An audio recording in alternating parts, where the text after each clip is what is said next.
What an introduction.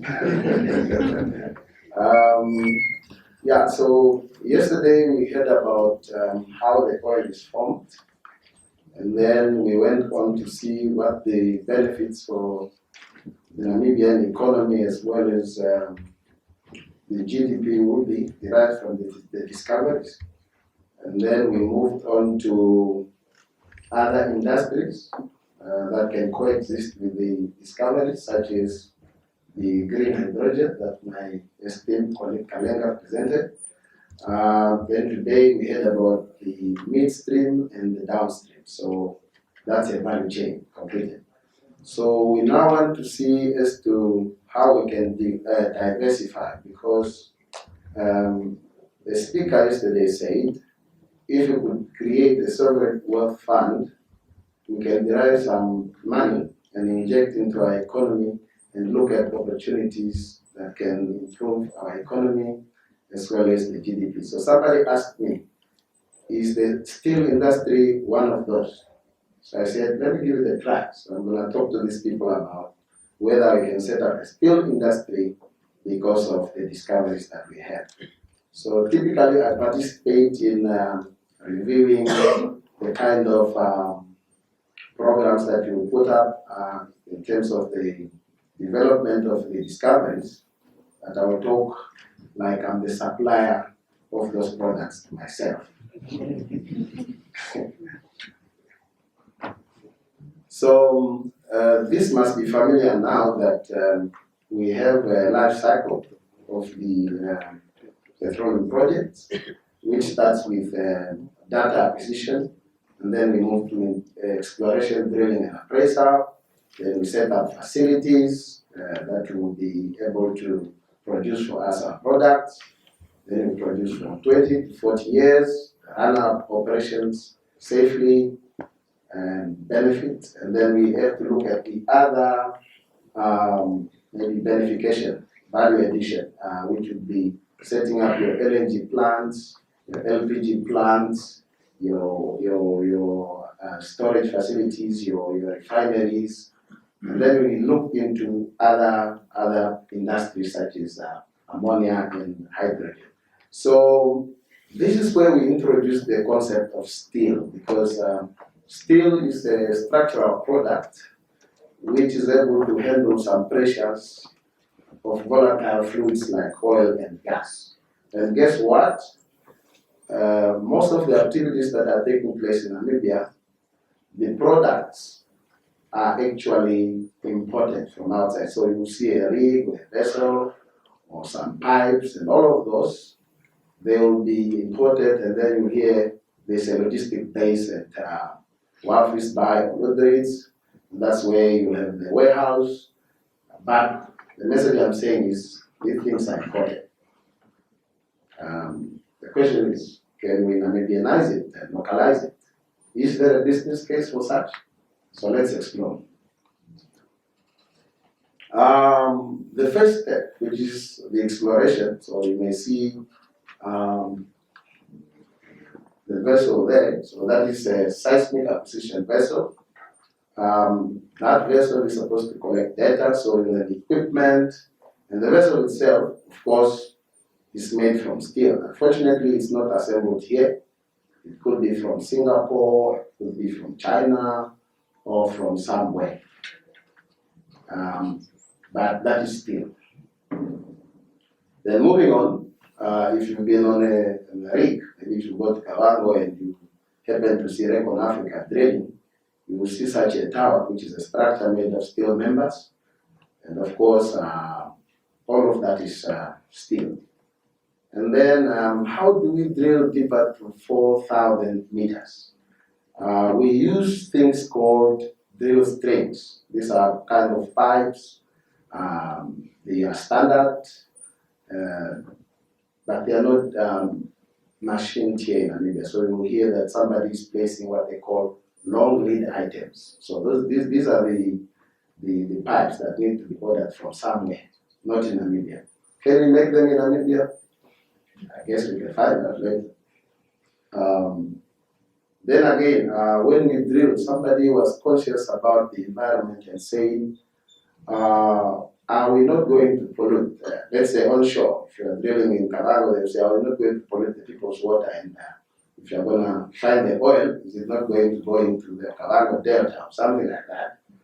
But so for our offshore operations, which is where we made the discoveries, we have something called casing. So this casing is to isolate what we have drilled, the hole, because you have some drilling fluids, something that helps you to lubricate the equipment that we are using to drill. And this, they also help you to obviously isolate the water zones, because when you drill, you find some underground water zone, so you don't want to pollute that. So we cement this in place, and then it helps us also to control our well so that it doesn't collapse. And then we don't have any safety incident, so that we can report that our drilling operation was successful. So this is also pipes.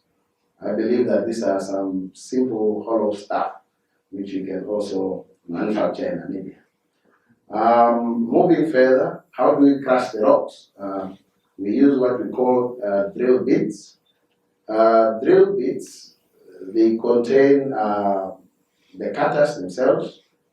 Obviously, it's not steel. We're going to use something like tungsten carbide. We are going to use some diamond. Guess what? Diamond is being used to crush stones. Some of you are wearing it, okay? But at the end of the day, they need to be put in frames, and these frames are steel members. Moving on, if you've been on an exploration rig or a pressure rig, you'll find that when we drill, we need to have mud. And I must stop that mud is something that you can actually get. Mud, you basically go and get some clay, which is called bentonite, you put in some water, and then you stir it, you get some additives. But all of these things are actually coming from outside. So maybe you can set up your own mud company, because clay, I think you can find some clay in the north or somewhere, but yeah, we still import these things. But the containers in which you mix your mud, the pumps that are pumping your mud, all of these are structural steel materials that we believe we can make here in Namibia. And then there are things like shell shakers, the things you are seeing, that is the shell shaker. So what that does is when you have a geologist on site, and he's supposed to check whether you've hit the reservoir rock, they have to examine those cuttings. And those cuttings are put there so that they can check as to whether what they predicted is exactly what is happening. And then they can also examine whether those cuttings indeed contain oil or not, so that they don't lie to us that oil has been found, but no one was there to confirm whether there is any oil stains on the cuttings. But those, they need to be housed on those chambers, and those chambers are made from steel. Moving on, again, I was telling you that you have to put cement in order for you to hold your casing in place. So you see some cylinders, some chambers, some pipelines, and those are all steel products. We also make sure that the cuttings that we do get, we have to dispose them. So we don't want to just dump them into the environment. We treat them under what we call waste management systems, and in those you will find some containers, some chambers, some pipelines, and some supporting structures, and that is steel. So I guess for civil engineers and structural engineers, a good thing to have steel. Moving on now, when we are saying we are proposing a field development plan because our discoveries are commercial, it means we're going to have to bring facilities that can last for 20 to 30 years, and then install those in the sea in harsh weather conditions where they can be corrosion, where they can have loads coming from waves and currents. And so some clever guys say, okay, let's put up some of these facilities like that. So you will have a thing called the FPSO, which is like that vessel there. It floats. It's supposed to be used for production. You're supposed to store your oil there before someone comes and collect it and take it to the market or for refining. And then, of course, there's a way to offload so that when somebody else is coming, there's a process in which you can offload your and then report how much has been sold per day, so that they don't lie to you. The production was 20,000, for example, but they only offloaded 19,000, so one is unaccounted for, and then money is lost. NAMRA doesn't balance their books, and then Namibia loses out. But you can see those are mega structures, and they are made from steel. Towers, pipelines, you have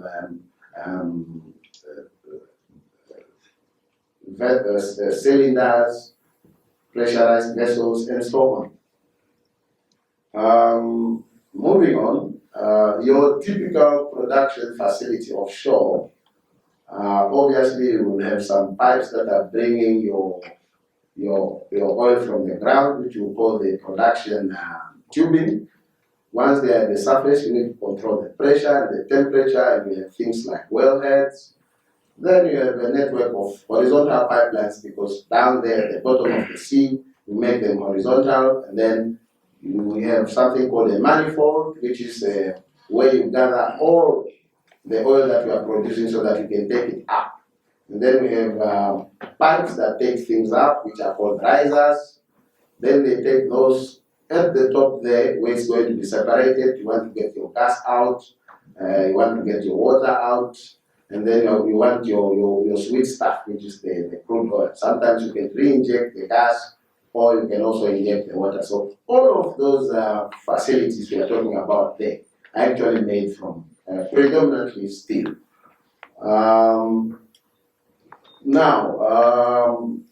We've heard of the Kudu gas project, and one of the key components is to construct a pipeline to shore, maybe about 130 kilometers, so that there can be then the power plant that will receive the gas. And this pipeline, it has to withstand a number of environmental conditions. So you can imagine that you have to select a good grade of steel for that particular pipeline.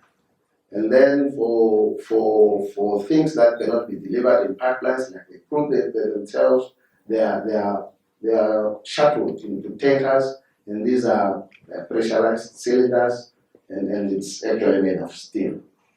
Your refineries that we're talking about, if there's a business case for your refinery, obviously you are talking about the cost, and part of the cost into maybe your modeling would be how much steel are you going to use to manufacture those tanks, those towers you are seeing there, the pipe networks, and so forth. But a good number of it is from steel. So how wonderful if we could supply our own steel to our own refinery, if that were a business case.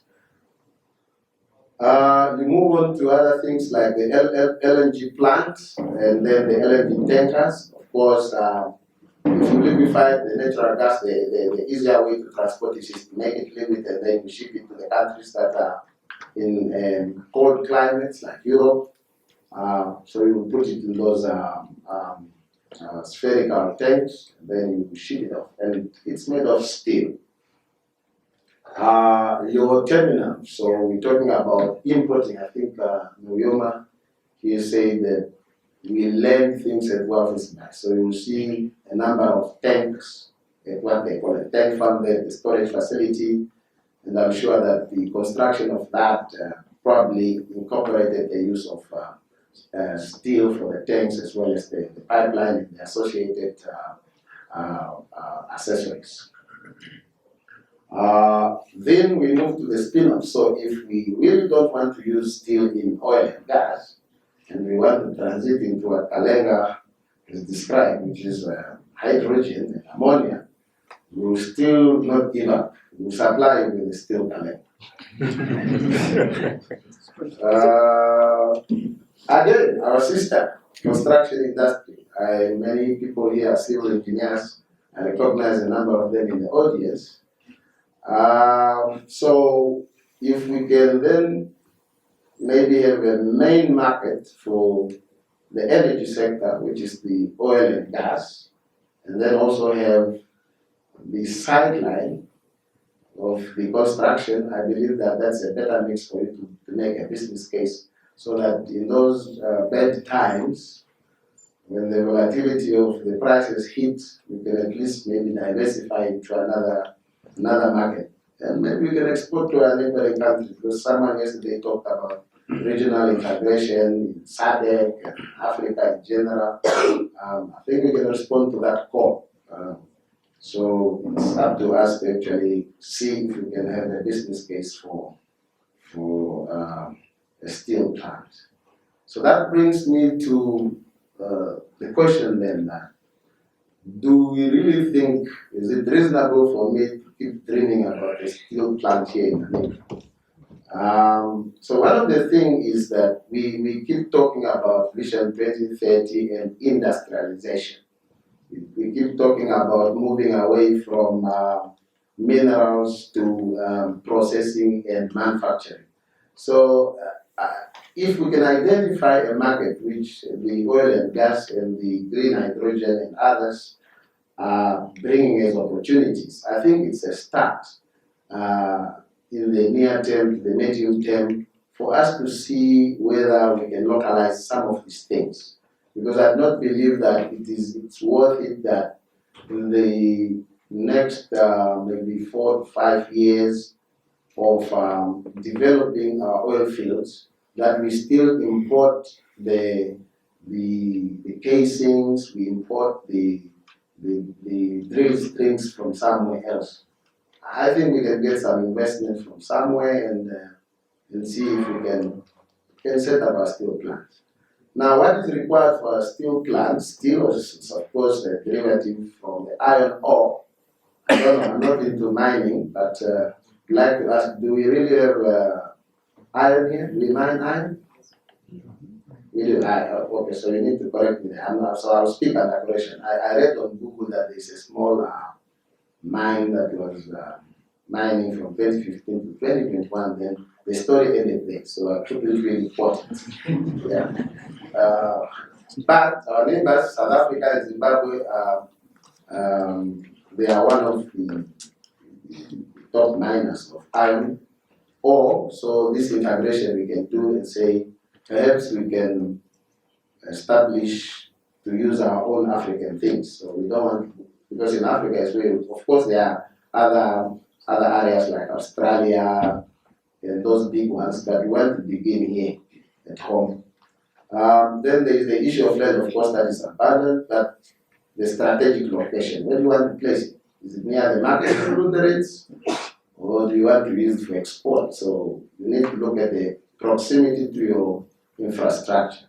And then there's the issue of the water that you require in your steel plant, because this is going to be hot. You're going to need to pull something. And now, whether that is, if it's at the cost, I'm going to desalinate, there's a cost that goes with that, or I'm going to maybe buy from someone. And then there's the issue of capabilities in technology and skills. Our universities, can we do research and development and come up with processes that we can incorporate and package as our own product in terms of steel processing and manufacturing?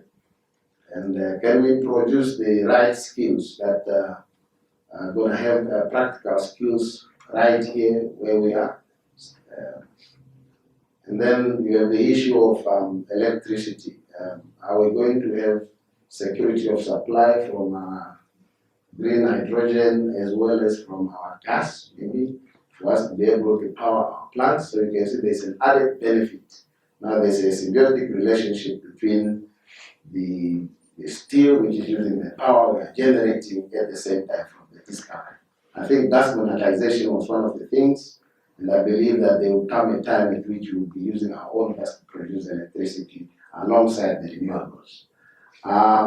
Then one has to look at the business case. Means you have to model, right? You need to check whether you make profit or not. So you need to check where you get your investment.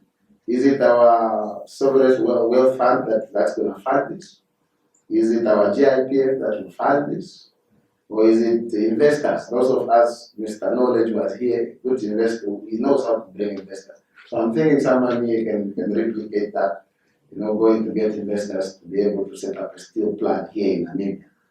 And after that, I think then you can model and set up if you see there's a business case.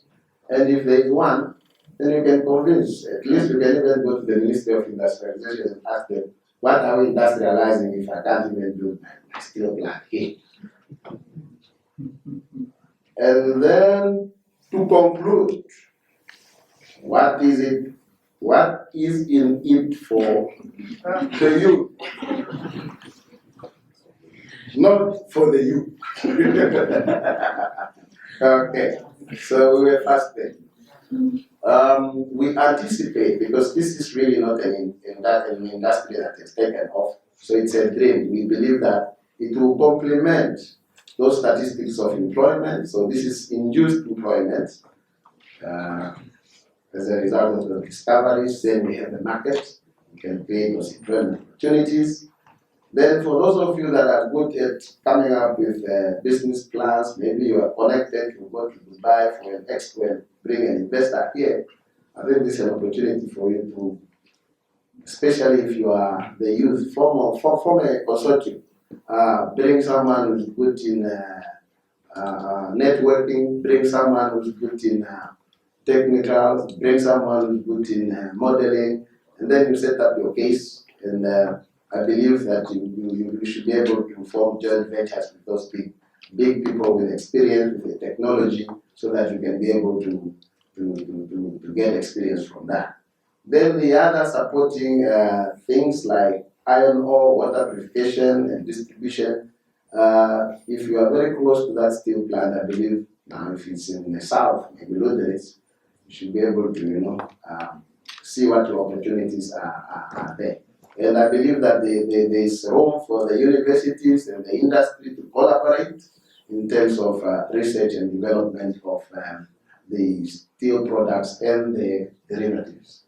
With that, I've come to the end of my presentation. Thank you.